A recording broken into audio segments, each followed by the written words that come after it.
The screen fades into darkness. A girl's trembling voice breaks the silence. Please, someone has to hear me. They are dead.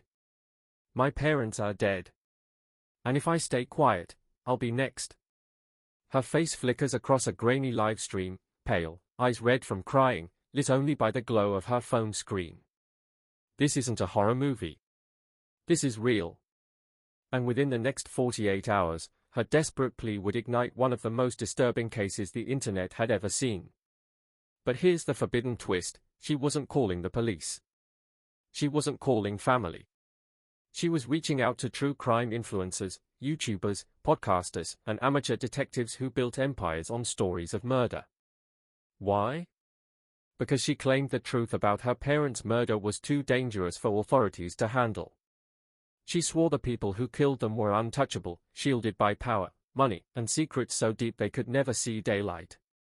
And she was right.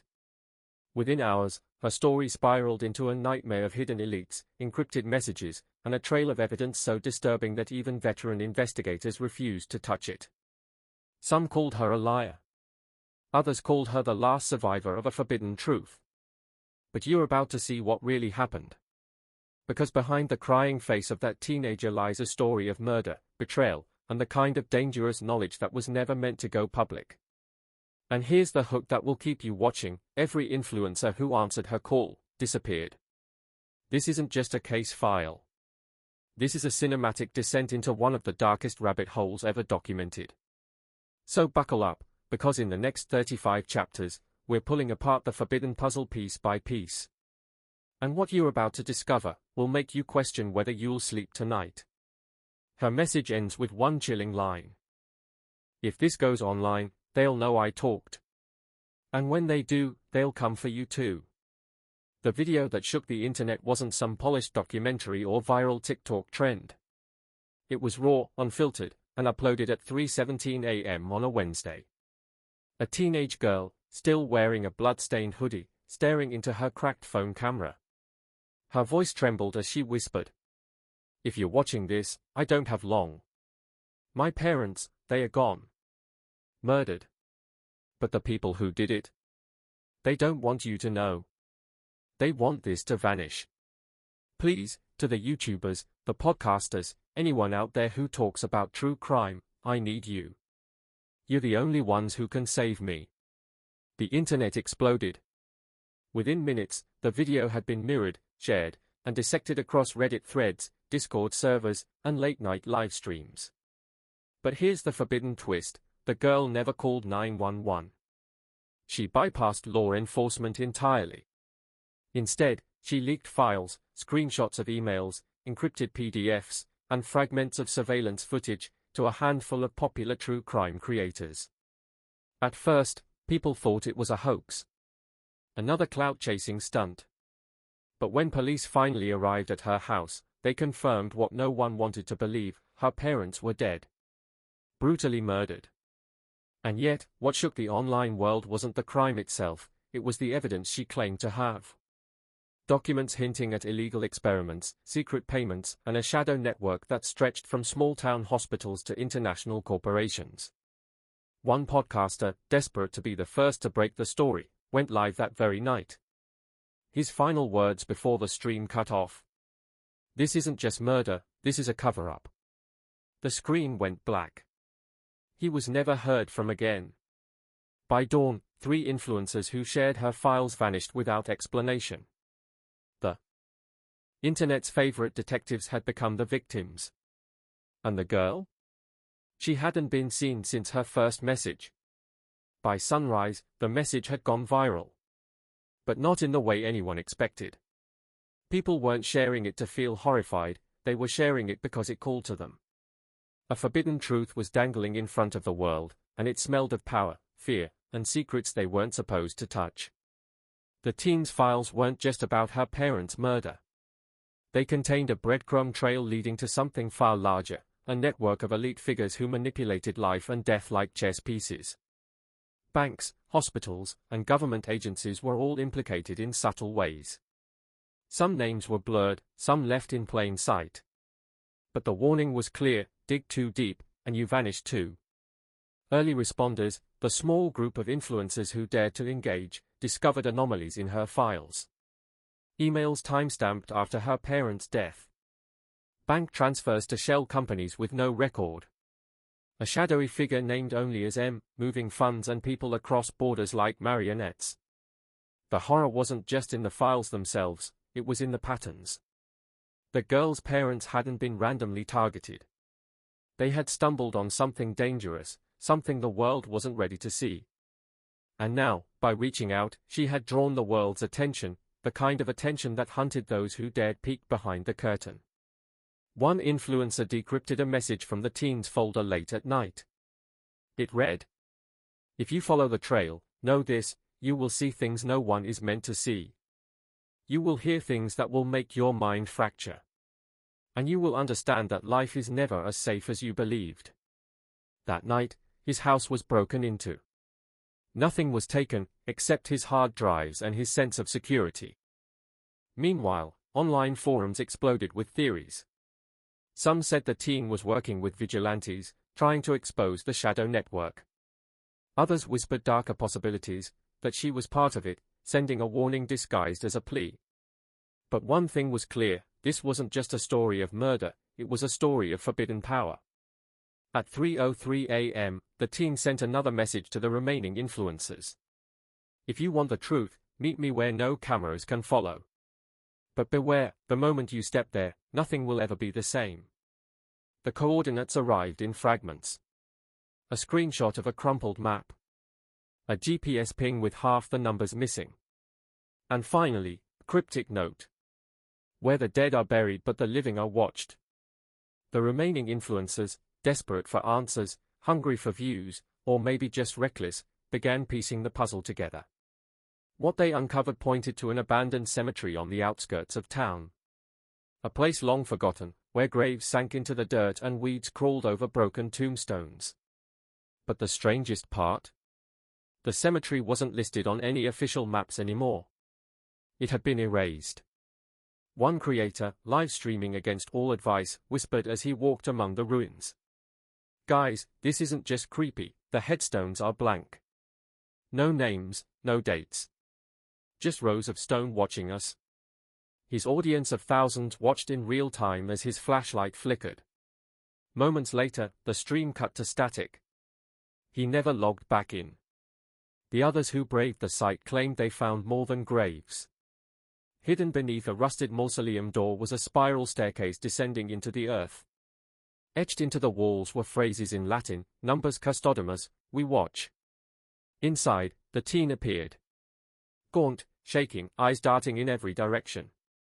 She whispered only one sentence before collapsing into sobs. "They killed my parents because they found the room. Now they'll kill anyone who steps inside." But before she could explain further, a low hum filled the underground chamber. Security cameras, decades old but still functional, were to life. Somewhere, someone was watching. The influencers froze, realizing too late that the meeting point wasn't a refuge. It was a trap, a stage designed to see who would dare follow her. One by one, phones began to lose signal. Flashlights dimmed. And in the suffocating dark of that forgotten mausoleum, the girl's voice cracked through the silence. "They already know we're here." A metallic clang echoed as the mausoleum door above slammed shut. The group was sealed inside. The mausoleum's staircase wound downward like a spiral into the abyss. Every creak of stone echoed like thunder in the suffocating silence. The air grew colder, heavier, as though the walls themselves exhaled secrets long kept in the dark. At the bottom, they found it, a door bolted with iron, older than anything above ground. Scratched into its surface, dozens of names, some familiar, others unknown. And at the center, one word carved deeper than all the rest, oblivion. One influencer, clutching his camera, muttered, "This isn't a crime scene, this is something else." The girl pressed her trembling hands to the door. "My parents found this. That's why they died. They tried to tell people, but no one listened. No one ever listens until it's too late." When the door finally groaned open, what lay inside was not a tomb, but a chamber lined with rows of filing cabinets. Thousands of them. Each marked with codes, dates, and symbols. Dusty, but meticulously organized. A secret archive buried beneath the dead. The influencers pulled open the drawers one by one. Inside were folders filled with medical records, death certificates, photographs of ordinary families, each marked experimental termination. The horror sank in like ice water. These weren't records of natural deaths. These were designed. One podcaster whispered, "This isn't murder. This is population control." Suddenly, the girl's phone buzzed. A single text appeared, no number attached. "You shouldn't have opened the room." The fluorescent bulbs overhead flickered, buzzing like angry wasps. Then came the sound, heavy footsteps echoing above, moving down the staircase. Not one set. Multiple. The influencers panicked, shoving documents into their bags, but the girl screamed, "No. Don't touch them. That's what they want. Anyone who takes proof never makes it out." Her words barely cut through the rising chaos as the first shadow appeared at the top of the stairs. The figure descending wasn't dressed like police. Not like investigators. He wore a black mask, and in his hand gleamed a surgical scalpel. The first masked figure descended slowly, every step deliberate, the scalpel glinting under the failing light. Then came another, and another. By the time the group counted 6 shadows creeping down the spiral staircase, their escape was already gone. The influencers huddled together, breath shallow, cameras still rolling though no signal could escape the chamber. The girl's voice was barely audible. "They are not here to kill you. Not yet. They are here to erase you." The words froze them. The masked men didn't run, didn't shout, didn't threaten. They moved with surgical precision, surrounding the chamber, blocking every exit. Their masks weren't Halloween costumes, they were medical masks, sterile white, each marked with a number. One of the men placed a leather-bound book on the nearest filing cabinet. With gloved hands, he opened it, revealing pages filled with names, crossed out one by one in thick black ink. The podcaster leaned forward just enough to glimpse the top of the page. His stomach lurched. His name was already on the list. Panic erupted. One influencer bolted toward the staircase, only to be grabbed and slammed against the wall. The sound of bone cracking echoed through the chamber. Another tried to film up close, his phone was snatched and crushed in the masked man's fist-like paper. The girl screamed, "Stop. They don't care about you. They care about the files. If you hand them over, maybe they'll let us go." But the men didn't move toward the files.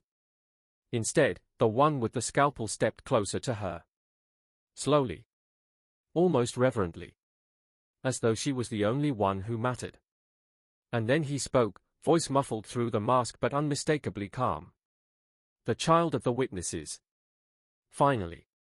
Her body went rigid. She stumbled back, clutching her head as if the words themselves burned. The others looked at her, confused, terrified. "What does that mean?" one whispered. But before she could answer, the scalpel caught the light again, raising higher. The masked figure leaned close and whispered one line that shattered the chamber's silence. "Your parents were never the targets. You were." The chamber pulsed with silence after the masked figure's words. The girl's face drained of color, her lips trembling as if holding back something she swore she'd never reveal. One influencer whispered, "What does he mean? Why you?"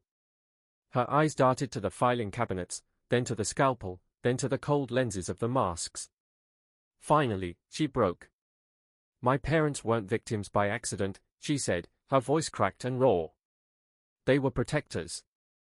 They found something buried in this archive, something about me. They knew I wasn't supposed to survive." The influencers stared in disbelief. Survive what? She turned her phone around, opening a folder none of them had seen before. The screen glowed with a series of medical documents stamped with an ominous seal, Project Seraphim. Each file carried the same name. Hers. Birth records. Genetic sequences. Lab results dated years before she was even born. "I was part of an experiment," she whispered, tears streaking her face. Not just me, dozens of us. Children bred like lab rats. My parents tried to hide me when they found out. But they were never supposed to succeed. That's why they died. That's why I can't go to the police. Because the police already know. The chamber shook with the weight of her words. The influencers realized with horror, this wasn't just a girl begging for justice. This was a girl carrying evidence of a program designed to engineer lives, and erase them when they became inconvenient. One influencer muttered, almost to himself, "This is bigger than crime. This is control." The masked figure stepped forward again, scalpel glinting inches from her face. His muffled voice cut through the dread. "You were never supposed to reach this age. And you will not leave this chamber alive." Suddenly, the overhead bulbs exploded in a shower of sparks, plunging the archive into darkness. The group screamed, scrambling for their phones, their lights, anything. The girl's voice cut through the chaos, sharper now, steadier, like she had been waiting for this moment. "If they want me, they'll have to kill you too. Because now you all know." In the strobe of a failing flashlight, the scalpel was no longer aimed at her. It was pointed directly at the camera, at you, the viewer. The chamber was chaos, shadows twisting across stone walls, the sound of footsteps circling in the dark, breathless panic as phones flickered in and out of life. One influencer hissed, "We need to run. Now." Another clutched the stolen files to his chest. "No, we need to stream this. Expose them. Before they silence us. If the world sees, they can't erase all of us." The girl's voice sliced through their argument. "You don't understand. Exposure won't save you. They control the feeds, the servers, the platforms. Once you upload, it vanishes. Just like my parents' warnings did." The podcaster's hands shook as he scrolled through the documents on his cracked phone. Names. Experiments. Terminations. All tied to Project Seraphim. One entry chilled his blood. Termination order, subject 17, scheduled age, 16. Her birth date matched perfectly. She was supposed to be dead already. The masked figures drew closer, their white faces glowing faintly in the half-light. They didn't hurry. They didn't need to. The influencers were cornered animals, and predators had all the time in the world. Then came the voice again, calm and mechanical through the leader's mask. "The choice is simple. Hand her over, and walk out alive. Protect her, and join the dead." Silence stretched like a blade. The influencers looked at one another, torn between survival and truth. Was she a victim, or a living weapon? One finally snapped. He grabbed the girl by the arm and shoved her forward. "Take her. I didn't sign up for this." Her scream pierced the chamber. But before the masked figure could seize her, another influencer lunged, slamming the traitor against the filing cabinets. Metal drawers clattered open, spilling files across the floor like a flood of forbidden knowledge. The girl scrambled to the papers, clutching one in shaking hands. It wasn't just about her. It listed dozens of children, their faces blurred, marked lost assets. Some were terminated. Others were still alive, hidden somewhere in the world. "It's not just me," she gasped. "There are more. Hundreds." The realization hit like thunder. Protecting her wasn't just about one life, it was about uncovering an entire generation erased before they could exist. But the choice still burned in the air. Save her and fight, or betray her and live. The scalpel raised again, and the masked leader whispered one final line. "Decide. You have 60 seconds. The masked leader's voice echoed like a death knell. 60 seconds. A small digital timer lit up on his wrist. The numbers bled red, 0:59. The chamber dissolved into hysteria. One influencer screamed at the others, "We have to leave her. We'll all die if we don't." Another raised a flashlight like a weapon. The podcaster clutched his phone, whispering into the dead live stream as if his audience could still hear, "If anyone sees this, remember us. Remember her? The girl knelt among the scattered files, her fingers trembling as she flipped page after page. Her voice cracked with desperation. There's more. Look, these aren't just names. They are locations. Safe houses. Coordinates. The numbers ticked down, 042. The influencers froze. This wasn't just about her survival, this was proof of an entire hidden network. If they could escape with even a fraction of these files, they could expose everything. But how do you escape when 6 masked figures block the only exit? The leader tapped his scalpel against the filing cabinet. Clink. Clink. Clink. Each sound synced with the ticking clock. 029. The tension snapped. One influencer hurled a heavy metal drawer across the chamber, slamming into 2 masked figures. Papers exploded into the air like snow, obscuring everything. Run, someone screamed. The countdown bled red, 017. They surged toward the staircase, dragging the girl, clutching fragments of files, as the masked men closed in. Just as they reached the stairs, the timer hit midnight. And the chamber roared alive. It wasn't a bomb. It wasn't fire. It was worse. Steel shutters slammed down over the filing cabinets, sealing the forbidden knowledge. Back into the dark. Sirens blared, drowning out thought. The staircase twisted with grinding metal, steps retracting into the wall like teeth, leaving only a sheer shaft of stone. They were trapped. The masked men advanced without hesitation, their movements synchronized, almost mechanical. For the first time, the influencers saw their eyes, not human warmth, but glassy, vacant, like puppets under invisible strings. The girl's sobs turned into anger. They'll kill us down here. Unless, she scrambled to the wall where old wires trailed, sparking faintly. My parents said there's a bypass. A way out. But it's not meant for us, it's meant for them. The podcaster ripped his hoodie, tying it around the exposed wires. Sparks shot like lightning, filling the chamber with ozone. For a brief moment, the sirens died, and the steel shutters loosened. They pulled one drawer free. Inside, a single tape recorder, old and dusty. A note taped to it read, "Play to remember." One influencer hit play. A man's voice, calm, confident, terrifyingly familiar, filled the chamber. If you are hearing this, you have already seen what should never be seen. Project Seraphim is not an experiment. It is a blueprint.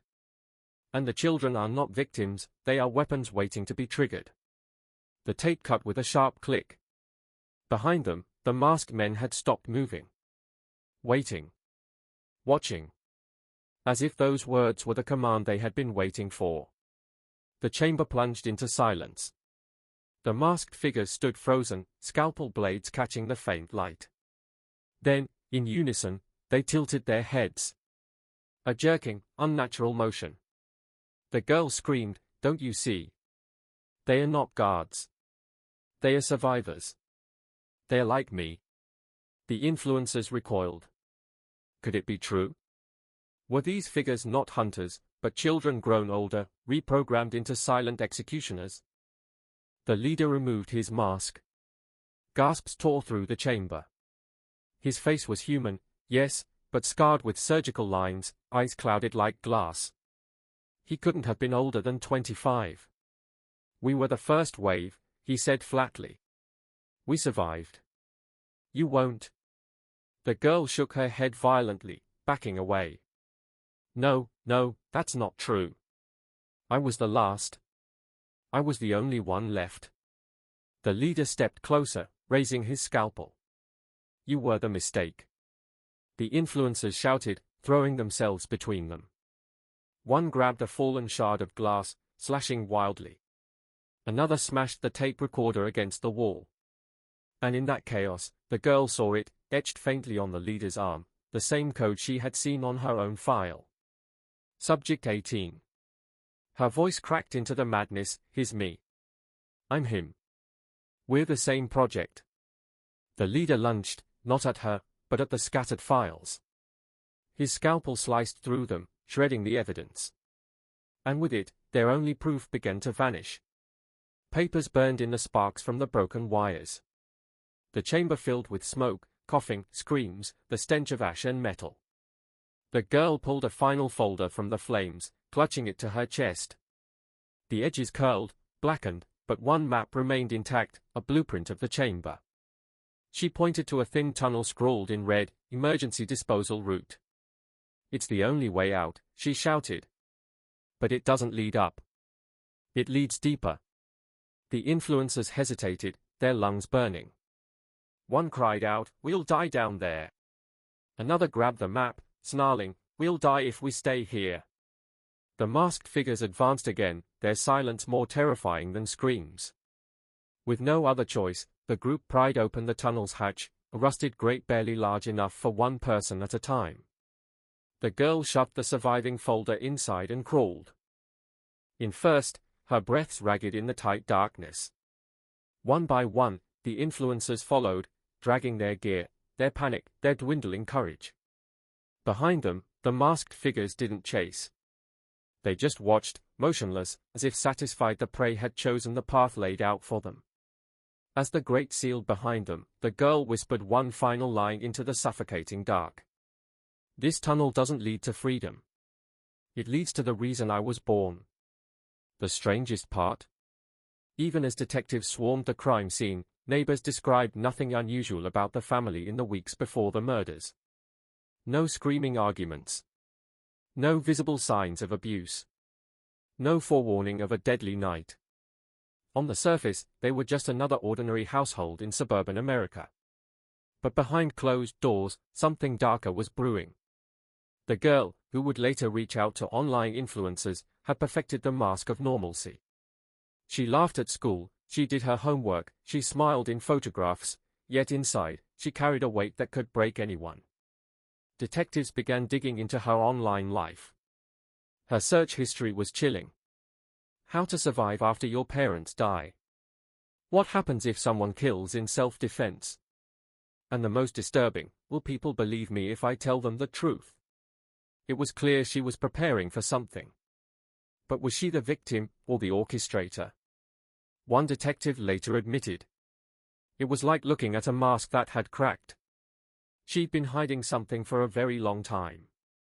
The cracks in her facade were widening. And soon, the world would see the unfiltered truth. When investigators accessed her private messages, they uncovered something shocking, a hidden digital trail of conversations that painted a terrifying picture. She had been reaching out to strangers online, almost as if she was leaving behind a breadcrumb trail for someone, anyone, to uncover the truth. In one message, she wrote, "Sometimes I feel like my family isn't really my family at all. Like I'm living in someone else's nightmare." Another message was even darker.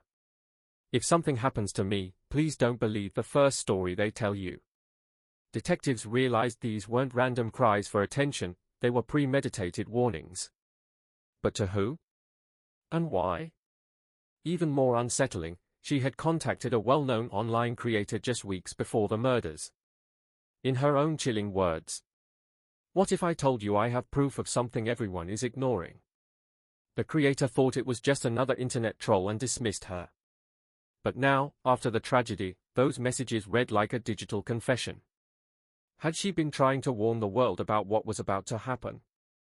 Or was she carefully planting the story she wanted the world to believe after the crime? Detectives couldn't shake the feeling. Either way, this wasn't a random act of violence. It was a story written in advance, online. Just when investigators thought they'd seen it all, one detective opened a locked folder buried deep in her laptop. Inside was a video file labeled only with the date of the murders. When they pressed play, their stomachs dropped. On the screen was her, sitting in a dimly lit room, staring directly into the camera. Her eyes were hollow, her voice calm, almost too calm. She said, "By the time you watch this, the truth will already be buried. Don't let them bury me with it." Then, she leaned closer, whispering something so faint investigators had to replay it over and over to hear it. "It started in the hospital. That's where the secret lies." The screen went black. This wasn't just a diary entry. This wasn't just paranoia. This was a warning, recorded in advance. But here's the terrifying part. The video had been created 3 weeks before the murders ever happened. So now the question was unavoidable. Had she predicted the tragedy? Or had she already planned every detail, long before the first crime was ever committed? The investigators sat in silence, staring at the screen, realizing this wasn't just evidence. It was a time bomb that had finally gone off. And it left one bone-chilling question behind. What happened in that hospital, and why was she so certain no one would believe it? The moment investigators heard the word hospital, everything shifted. Because this wasn't just any hospital. It was the same one where half a dozen industrial workers had mysteriously died over the past year, their deaths quietly marked as accidents, respiratory failures, or sudden cardiac arrests. But whispers in town told a different story. Families swore their loved ones were perfectly healthy. Co-workers claimed those men had been complaining about tests the hospital forced on them. And now, this woman's chilling video linked it all together. She wasn't paranoid. She was pointing directly at the heart of a cover-up. When detectives pulled the hospital's public records, something bizarre stood out immediately.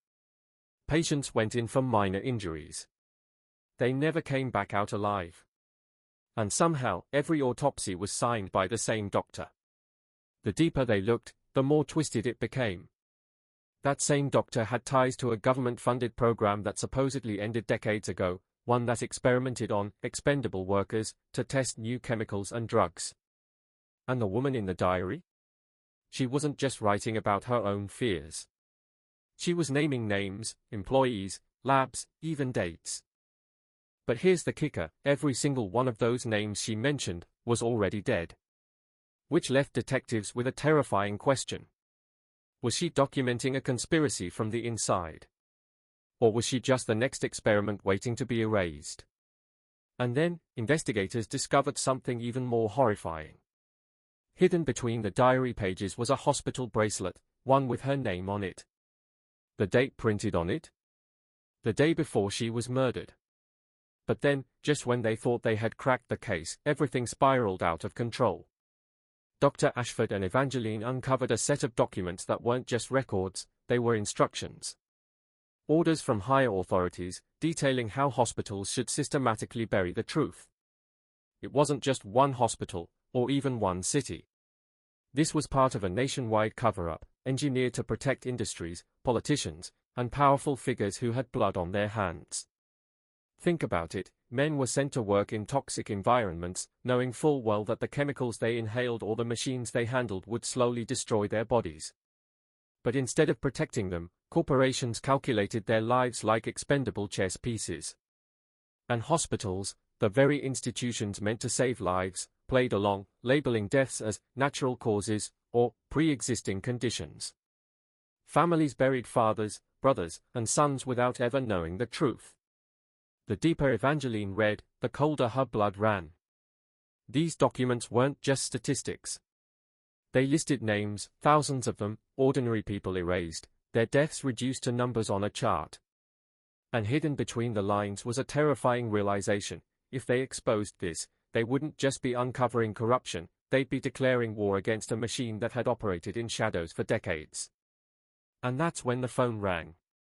A voice, calm but venomous, whispered, "You've gone too far. Stop now, or you'll end up just like them." What they didn't know was that this warning was only the beginning. The real horror was still waiting. Someone was watching them. Someone powerful enough to silence them forever. Silence suffocated the night air. The documents detailing the hospital's truth and the hidden web of deaths lay buried in files only a few dared to read. But then the call came, a voice that sounded like power itself, smooth, cultured, and calm. "You've gone too far. Stop now, or join them." Not a warning. A verdict. The girl's breath hitched. She stared at the screen, knowing that someone powerful, not just nearby, but everywhere, was watching. The ones who controlled deaths, the ones who erased lives, now had her in their crosshairs.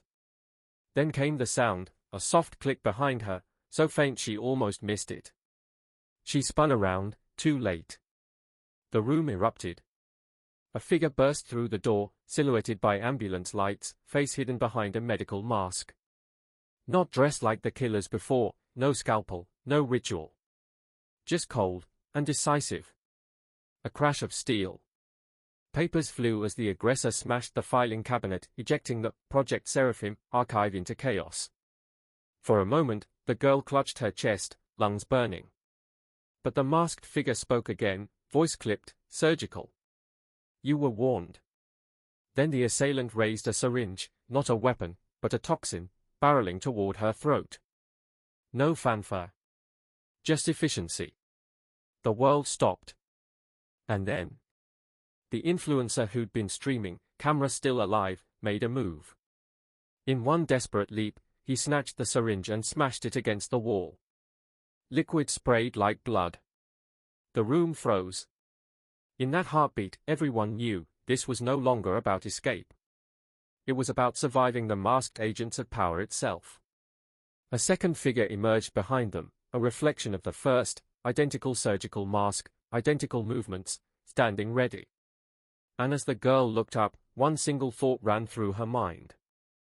They knew who she was. Imagine this, you're hiking deep in the Appalachian backwoods, far from any town, no cell signal, just the sound of your boots crunching leaves. Suddenly, you see it.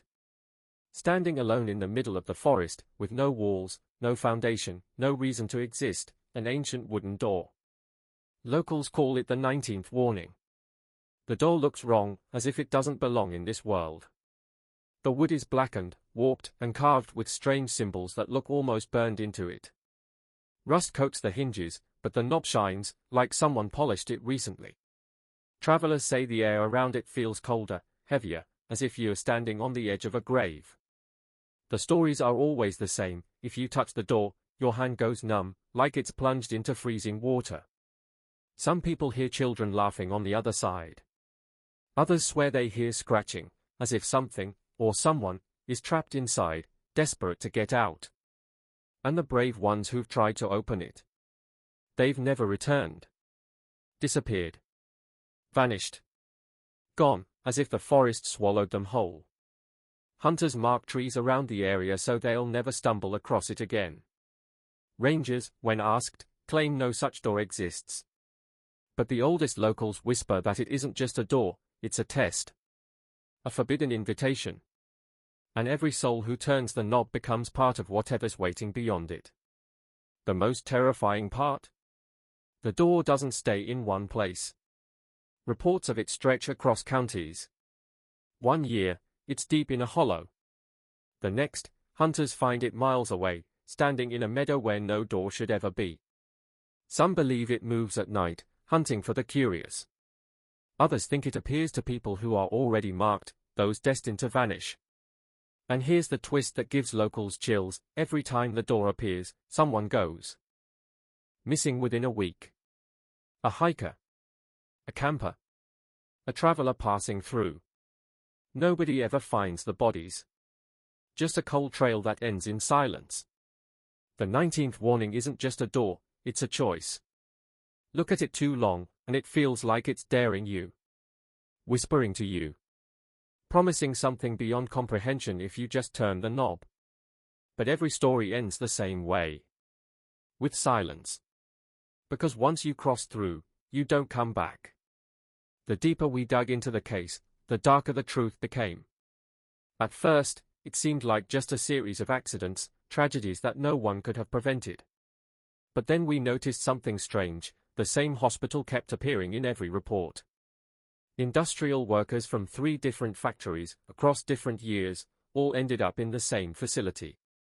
And not just that, they all died under the same circumstances. Heart failure. Respiratory collapse. Organ failure. Different words, but the same chilling pattern, their bodies shutting down in a way that made no medical sense. That's when Dr. Ashford decided to take a huge risk.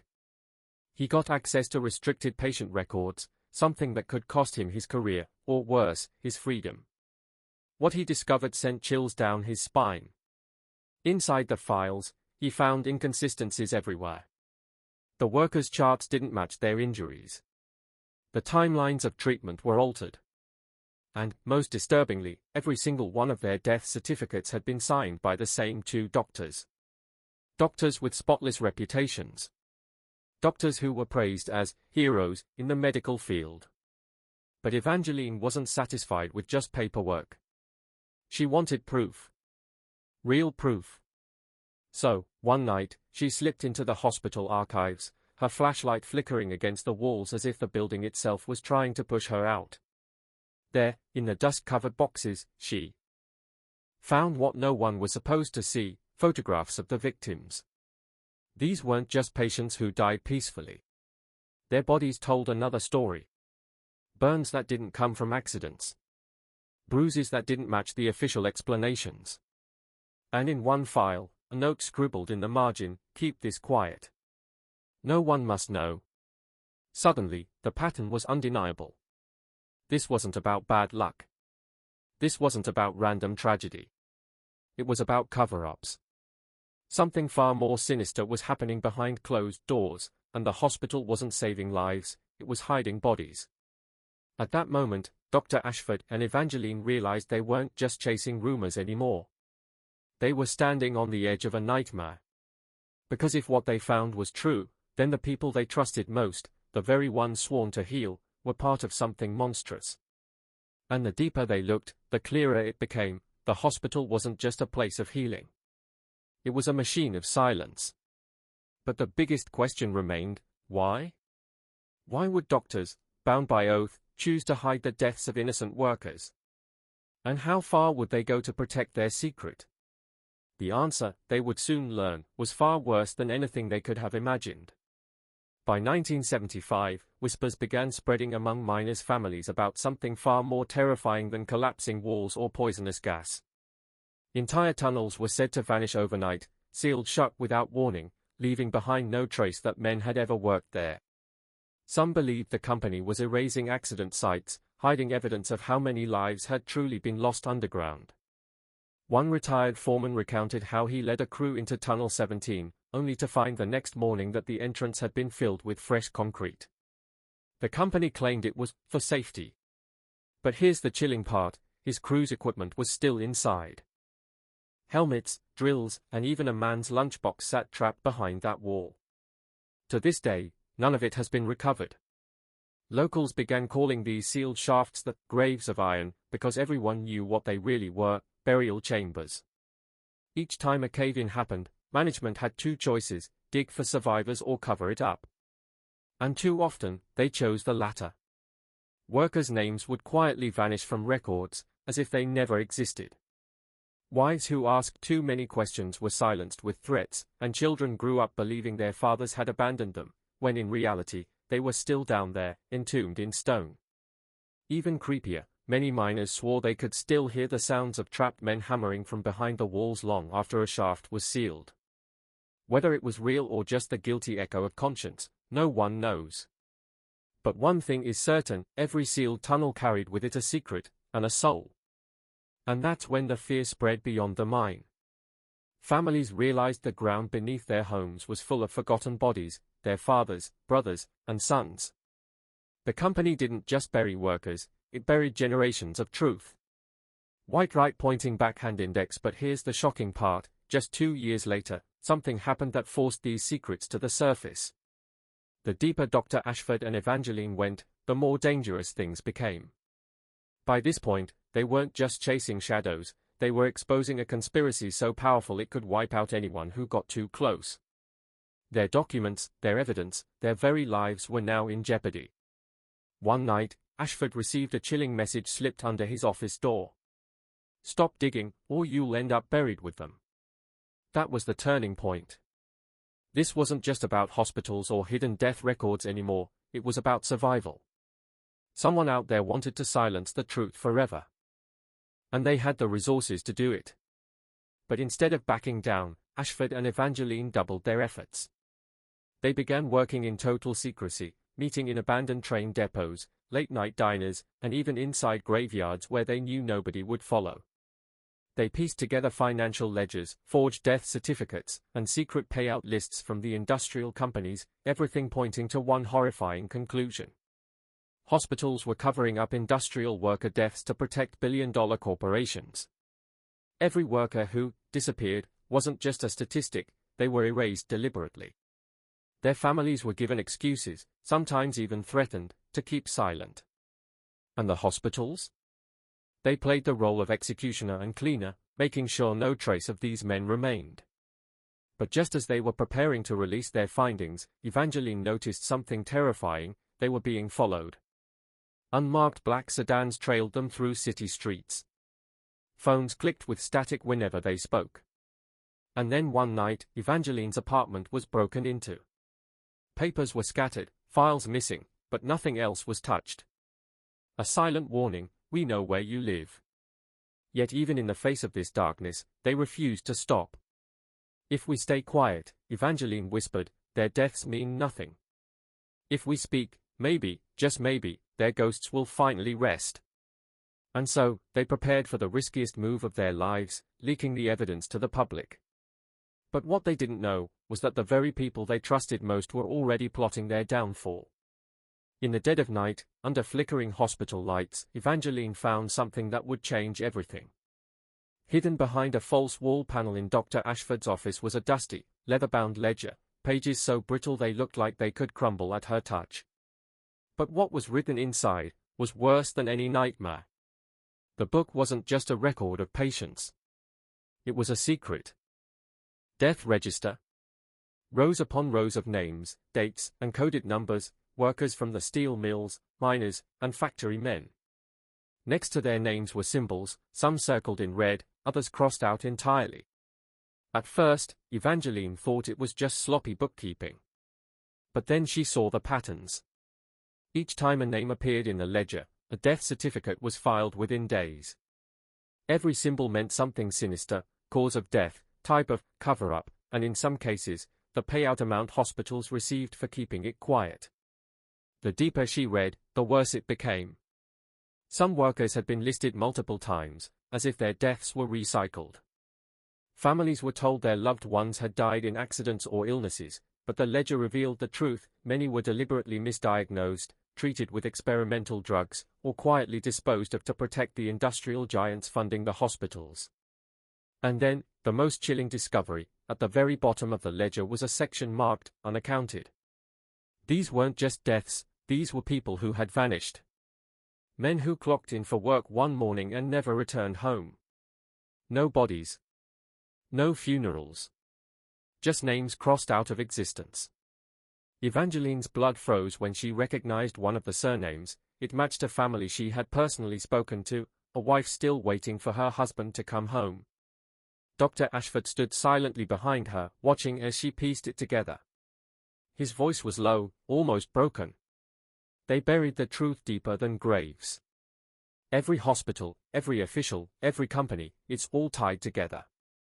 This ledger is the map of their crimes. And if they find out we have it, they'll erase us too. At that moment, the weight of reality crashed down on Evangeline. This wasn't just about exposing corruption, it was about surviving long enough to tell the world. And the longer she stared at the ledger, the louder one thought pulsed through her mind like a drumbeat. How many more names would be added before someone stopped them? But just when everyone thought the nightmare had ended, a disturbing pattern emerged. Hospitals across multiple states began reporting unusual surges in deaths, all with the same haunting signature: patients dying from conditions that didn't match their medical records. The deeper investigators dug, the clearer it became: this wasn't a local scandal. It was spreading like wildfire across the nation. Dr. Ashford, exhausted but unbroken, realized he was standing at the edge of something much darker. "This isn't about one hospital," he said, his voice heavy with dread. "This is systemic. This is organized. And someone is pulling the strings." Evangeline, still recovering from threats and surveillance, pushed past her fear. "If this is bigger than we thought, then we don't just need proof, we need a movement," she whispered. Together, they began collecting testimonies from nurses, whistleblowers, and even grieving families who were once too afraid to speak. What emerged was a horrifying revelation. Hospitals were not just covering up industrial worker deaths, they were being pressured by powerful corporations, companies who didn't want liability, lawsuits, or government attention. The hospitals had become silent partners in a deadly game. Instead of protecting the weak, they were protecting profits. Instead of saving lives, they were erasing the evidence of negligence. And the scariest part? Most people had no idea. With every testimony, the risk grew higher. Ashford's phone was tapped, Evangeline's car was followed, and one nurse who tried to go public mysteriously resigned after vanishing for 3 weeks. The walls were closing in. But instead of backing down, Ashford and Evangeline turned the danger into fuel. "We've uncovered the script of their playbook," Ashford declared. "Now it's our turn to flip it." They planned their boldest move yet, a public data drop that would expose names, documents, and chilling hospital reports. But they knew the corporations wouldn't let them walk away unscathed. This wasn't just a fight for truth anymore, it was survival. As the countdown began, whispers spread in online forums, something big is coming. Hospitals will never look the same. By the mid-20th century, most people in Centralia, Pennsylvania, believed their town's biggest problems were economic decline and the slow disappearance of coal jobs. But hidden beneath their feet, an inferno was already raging, an underground mine fire that refused to die. What started as a small spark in 1962 turned into one of the longest-burning disasters in American history. This wasn't just fire-eating coal. It was fire-eating lives, homes, and futures. At first, residents dismissed the smoke rising from cracks in the ground as something temporary. Coal towns were used to danger, explosions, cave-ins, and fires were part of the industry's bloody legacy. But this was different. This wasn't a fire you could put out with water or sand. It spread deeper, wider, hotter, consuming oxygen and spewing deadly carbon monoxide into homes. Soon, entire families were waking up dizzy and sick from invisible poison. The government tried to contain it, digging trenches, pouring in clay, even flushing the mines with water. But the fire was like a living creature, it always found another way out. Some experts say it could burn for another 200 years, swallowing everything above it. The real nightmare began when the fire started surfacing in unexpected ways. Roads split open, vomiting smoke. Backyards collapsed into fiery pits. One boy nearly lost his life in 1981 when the ground gave way beneath him, revealing a hellish, burning void. He was saved only because his cousin grabbed him before he disappeared into the flames. That single incident shattered any illusions the residents had left. Centralia wasn't just unsafe. It was cursed. But here's the most haunting part, many people refused to leave. Even as the government offered buyouts and bulldozers flattened entire neighborhoods, a handful of families clung to their homes. To them, Centralia wasn't just a place, it was their identity. Leaving meant abandoning generations of history, memories, and roots buried as deeply as the coal itself. These holdouts became ghostly figures in a dying town, walking cracked streets where fire still smoldered below. Today, Centralia is almost gone. The ZIP code has been erased. Homes stand in ruins or have vanished into the earth. Only a few stubborn residents remain, defying science, time, and fire itself. Visitors who come here often describe it as otherworldly, steam rising from the ground, graffiti covering abandoned highways, silence broken only by the hiss of smoke vents. It feels less like a town and more like a warning from history. But here's the chilling question, did the fire destroy Centralia, or did human stubbornness and greed doom it long before? Coal mining gave life to the town, but it also planted the seeds of its destruction. And now, Centralia stands as proof that some disasters don't just end, they linger, haunt, and burn forever. The deeper Ashford and Evangeline dug, the more the city itself seemed to fight back. Records vanished overnight. Witnesses who once whispered the truth suddenly recanted, claiming they misremembered. And then, most disturbing of all, an anonymous envelope slid under Evangeline's apartment door. Inside was a single photograph. It showed her. Taken just hours earlier. On the back, scrawled in rushed, jagged ink, "Stop." or you won't be able to. But here's the twist, she didn't tell Ashford right away. Instead, she tested him, dropping subtle hints to see if he too was being watched. He was.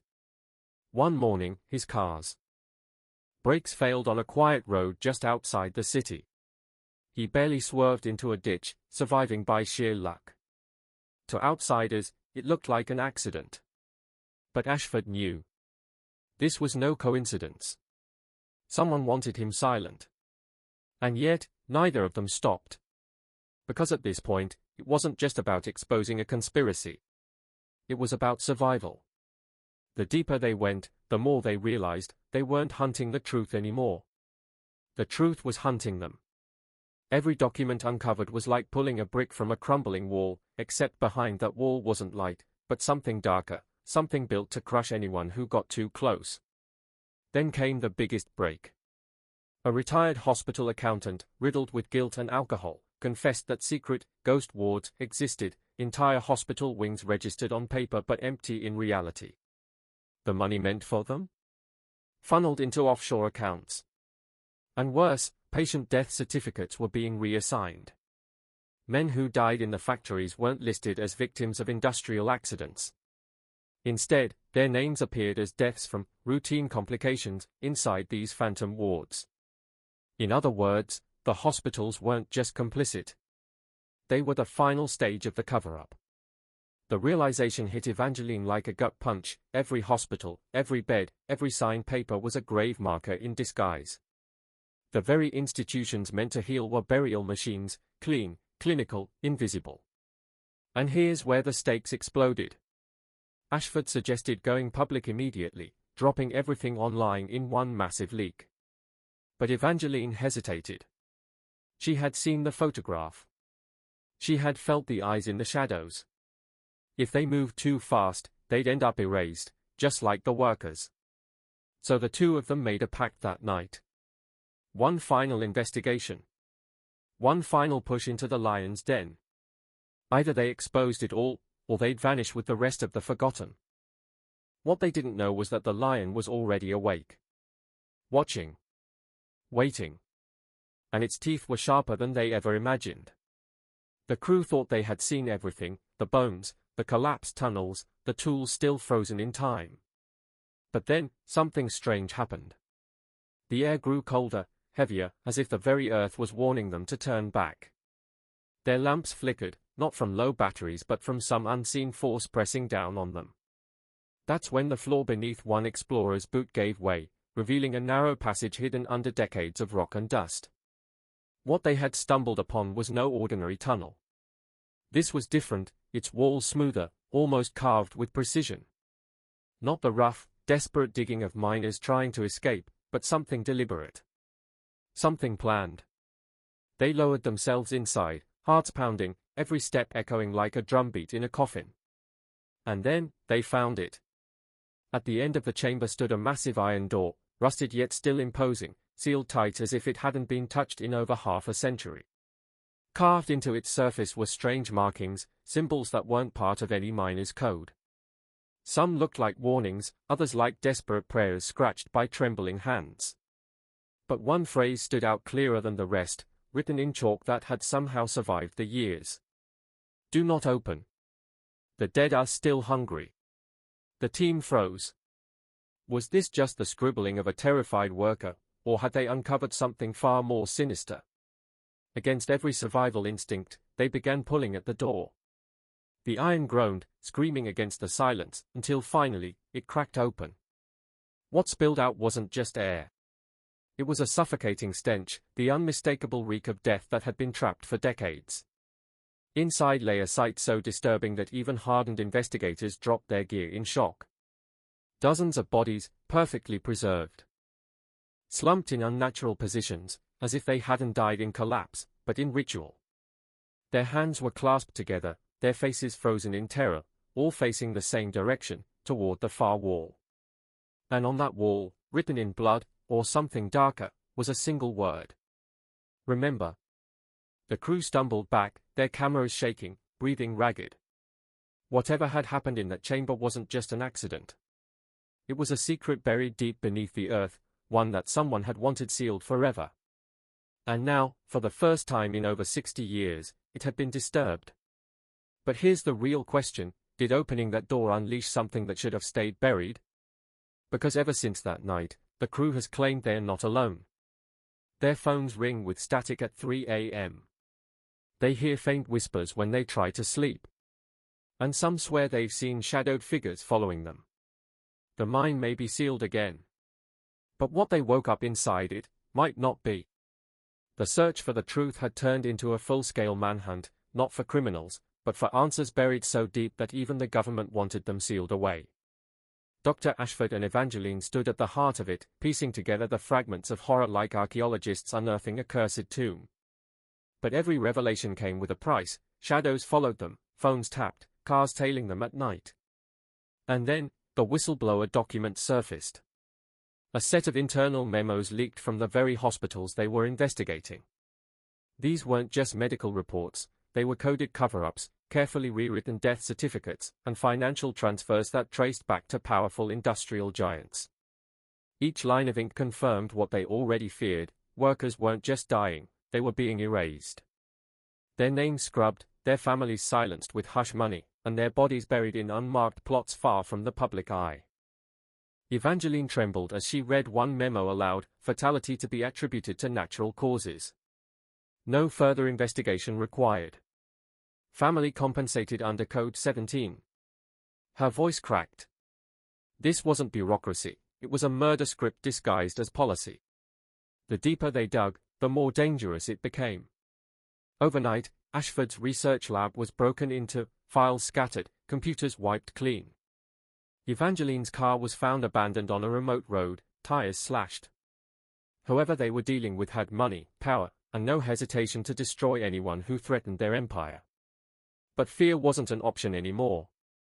They had unearthed something far too sinister to turn back. This wasn't just about hospitals or workers. This was about an entire machine of corruption, one that thrived on silence and thrived even more on the graves of forgotten men. And as Ashford whispered in the dark, if they wanted to bury the truth, they chose the wrong grave. The stage was set for the ultimate confrontation, but neither of them could have predicted the blood-chilling discovery that awaited in the final files. One night, a whistleblower inside the hospital slipped them a brown envelope. No return address. No fingerprints. Just one word scrawled in black ink across the front: proof. Inside were photocopies of death certificates, dozens of them. Industrial workers who had supposedly died of natural causes. Heart attacks. Strokes. Sudden respiratory failure. But something didn't add up. The dates. The signatures. Even the doctors listed as signing the certificates, many of them didn't even work there anymore. Ashford's pulse quickened as he laid the papers across the table. This isn't incompetence. This is fraud. Evangeline's voice was a whisper, trembling but sharp. No, Ashford. This is murder, covered in ink. The weight of the discovery was crushing. Each certificate was like a tombstone, silent, cold, and damning. These weren't just numbers on paper. These were fathers, brothers, sons, men who had worked themselves to death in toxic factories and mines, only for their suffering to be erased, rewritten into neat little lies. But the real horror wasn't just the deaths. It was the cover-up. Someone had spent years carefully rewriting records, making sure that no lawsuit, no compensation claim, no investigation could ever trace back to the truth. These men hadn't just been abandoned in life, they were being erased in death. And then came the final page. A hospital ledger with a single chilling note scribbled in the margins beside the names of the dead. Handled. That one word made Evangeline's blood run cold. They didn't just cover this up, they kept track of it. In that moment, both of them realized they were standing on the edge of something far bigger, far darker than they had ever imagined. This wasn't negligence. This wasn't corruption. This was a system. A machine built to bury the truth, one life at a time. But here's the question. If a single whistleblower risked everything to slip them this envelope, how deep did the rabbit hole really go? And if they pushed further, who would come after them next? The mask of trust was gone. The hospital wasn't a sanctuary of healing anymore. It was a slaughterhouse with polished floors and smiling faces. And now, Ashford and Evangeline were holding the match that could burn it all down. The town had gone quiet after the police raids, but something strange happened one evening that no one could explain. At exactly midnight, every abandoned house in the district began echoing the same sound, an eerie broadcast, like a distorted radio transmission. Static first, then faint voices, layered over each other as if dozens of people were speaking from the grave. Witnesses swore they heard names being called out, workers, nurses, and patients who had mysteriously disappeared from the hospitals. The broadcast didn't come from any radio station. Police scanners picked it up, shortwave radios buzzed to life, even car stereos with no power somehow began playing the haunting message. Dr. Ashford, already neck-deep in his investigation, rushed to capture the signal. What he decoded nearly broke him, a set of coordinates leading straight to a sealed-off wing of the hospital, the wing everyone believed had been demolished decades ago. Evangeline didn't hesitate. "This is it," she whispered, eyes burning with both fear and determination. Together, they slipped into the night, following the coordinates into the ruins. Every corridor groaned under their footsteps, every locked door seemed to beg them to turn back. But then, just as they reached the sealed wing, the broadcast cut off, replaced by a single chilling sentence. "We are still here." The moment those words echoed, the lights flickered on by themselves. One by one, machines powered up, despite being disconnected for years. Rows of beds emerged from the darkness, and on each bed was a chart, with names of the missing workers. Some charts were dated as recently as last year. Ashford's hands trembled as he realized the horrifying truth: this wasn't just about a past cover-up. The conspiracy was still alive. The hospital wasn't burying its history, it was continuing it. And just before they could take another step, Evangeline pointed to the far end of the room. A figure was standing there, motionless, watching them. The broadcast returned, louder this time, filling every corner of the hospital. "Leave, or join us."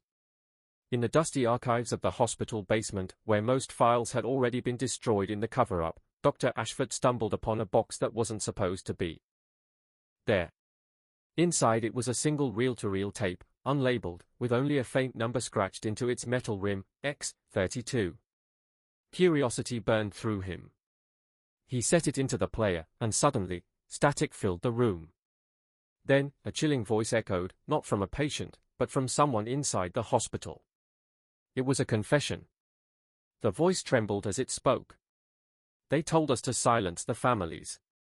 They told us if anyone asks, we blame pneumonia, heart failure, anything but the truth. These men didn't just die, they were erased."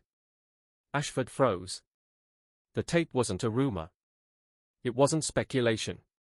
It was irrefutable proof that the hospital had been actively covering up industrial deaths, disguising them as medical failures. Worse, names were listed. Not just patients. Doctors. Administrators. Politicians. But the recording suddenly cut off mid-sentence, replaced by a high-pitched tone that drilled into his ears. Someone had spliced the tape, removing the most incriminating evidence. It was as if the hospital wanted to tease the truth but ensure no one ever had the full story. Evangeline, who had been beside him, whispered, "If this exists, then there's another tape. A complete one." Her theory was terrifying but logical. The missing segments had to be hidden somewhere, maybe in another hospital wing, maybe in the hands of someone higher up. But whoever had it was holding the most dangerous evidence in the entire conspiracy. Then came the twist. That same night, after securing the tape, Ashford's office was broken into. Papers shredded. Drawers emptied. Yet the tape wasn't stolen. Instead, it had been replaced. Same reel. Same number. But when he played it again, it was blank. Someone was watching them. Tracking every move. And worse, they wanted him to know it. The chilling realization hit. It wasn't just about silencing the truth anymore. It was about psychological warfare. Because if one tape could disappear overnight, what about Evangeline? What about Ashford himself? The conspiracy wasn't trying to erase evidence anymore. It was preparing to erase them. But just as Ashford prepared to abandon the investigation, a mysterious package arrived at his doorstep, containing a tape labeled not X32, but Final Witness.